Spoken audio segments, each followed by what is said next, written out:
because Oxford actually has at least 96 libraries. So I'm working on a novel. I guess you could call it my end of the world novel. I have no idea how this is going to turn out.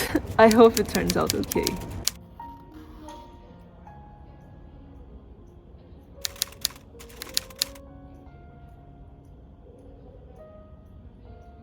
Okay, so the plan for today is to start today some writing, and I'm going to write at the Oxford Union Library.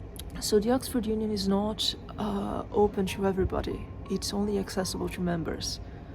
And the membership price is not cheap.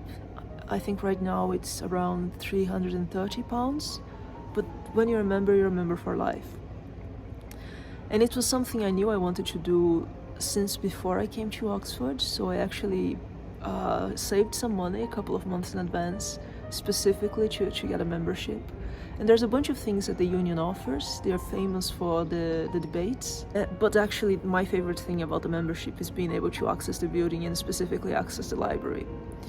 It's one of my favorite libraries in Oxford, so I thought it was the perfect place to start with a series exploring the libraries here.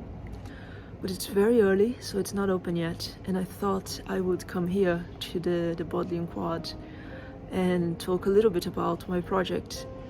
So right here behind me is the Divinity School, which is where it's where students used to take their exams back in the day, and it's where they filmed some scenes in Harry Potter. Specifically the infirmary scene in the first movie was filmed here, which is kind of cool. Oh, you see this? I just broke the leg of my glasses when I was setting this up. So I'm working on a novel. I guess you could call it my end of the world novel. It's a dual POV story told in first person. It's about two characters who are forced together in a journey across Europe. And they're very different people from each other. They have different genders, they're very different ages, very different occupations. They see the world differently, they have different priorities. So that's why I knew I wanted to write this story as a dual POV.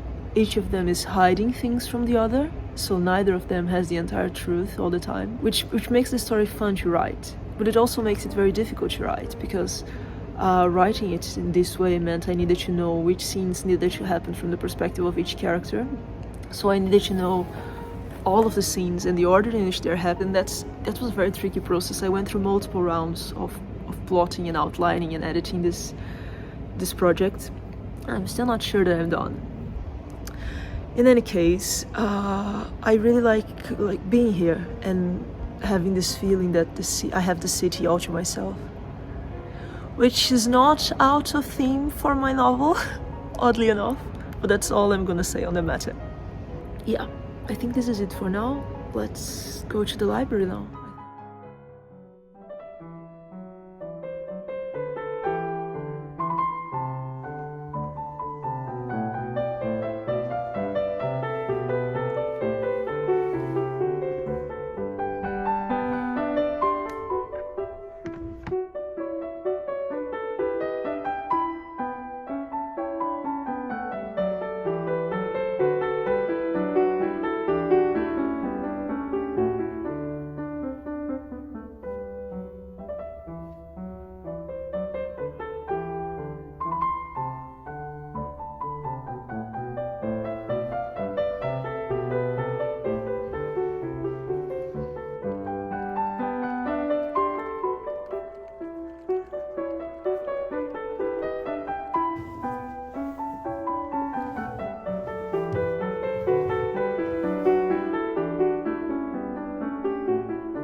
This is the poetry room.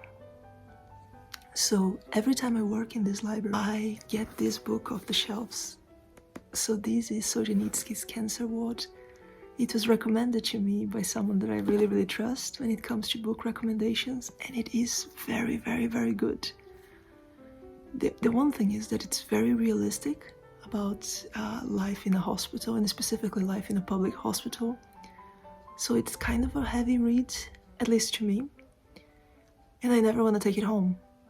So I just read it whenever I'm here, and I'm gonna finish before I finish my degree, but I'm gonna read the entirety of this book right here. And like, this is just one of the parts of the book, it's actually two parts.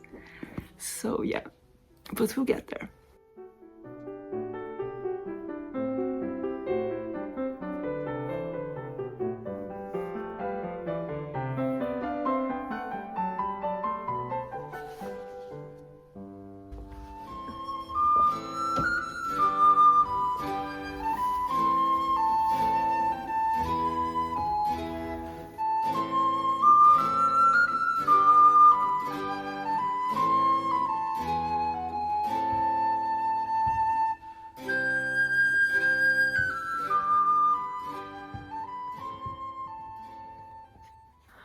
There's no other library in the university that has a fiction collection as nice as this one, that actually lets you borrow the books and take them home with you. So I come here all the time.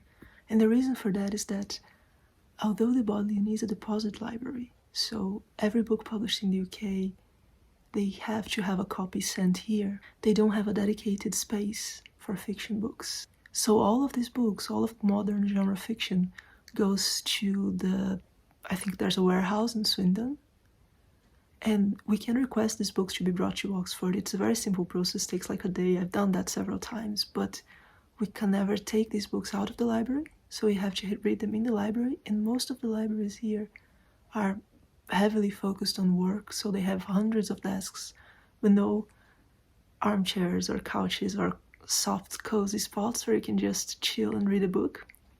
So it's not an ideal setup. The Bodleian is lacking a good fiction library, I guess that's what I'm saying, and it's nice that the Oxford Union fills that void. And I really like the collection here. They have a wonderful science fiction and fantasy collection specifically, and I have read a number of books here already.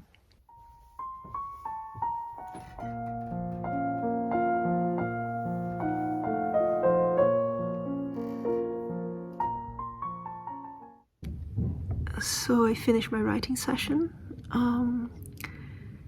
and I managed to get the Gladstone Room all to myself. So the union has these extra spaces in addition to the library where a person can study and work. They're not always as quiet as the library, but it's nice to have these other spaces, and they're all, you know, cozy and beautiful and inspiring. And I'm just fortunate, I guess, to find this room and have it all to myself. So I thought I would talk about a little bit about the union itself. The union was founded in 1823, and like I said before, it's only accessible to members. But people can visit. There's a small fee, but people can visit the old library, for instance.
I'm just looking at the Sheldonian.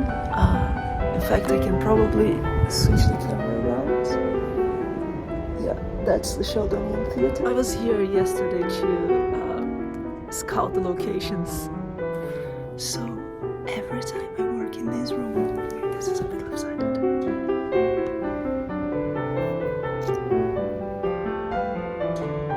This is so cool. Like, since I had the idea to start filming, I've gotten really into like cinematography and things like that, which is so cool, having a new hobby, because I feel like I've been cycling through my old hobbies for a very long time, you know, studying the same languages and playing chess and playing the cello and that kind of thing, and it feels nice to have something that is completely new.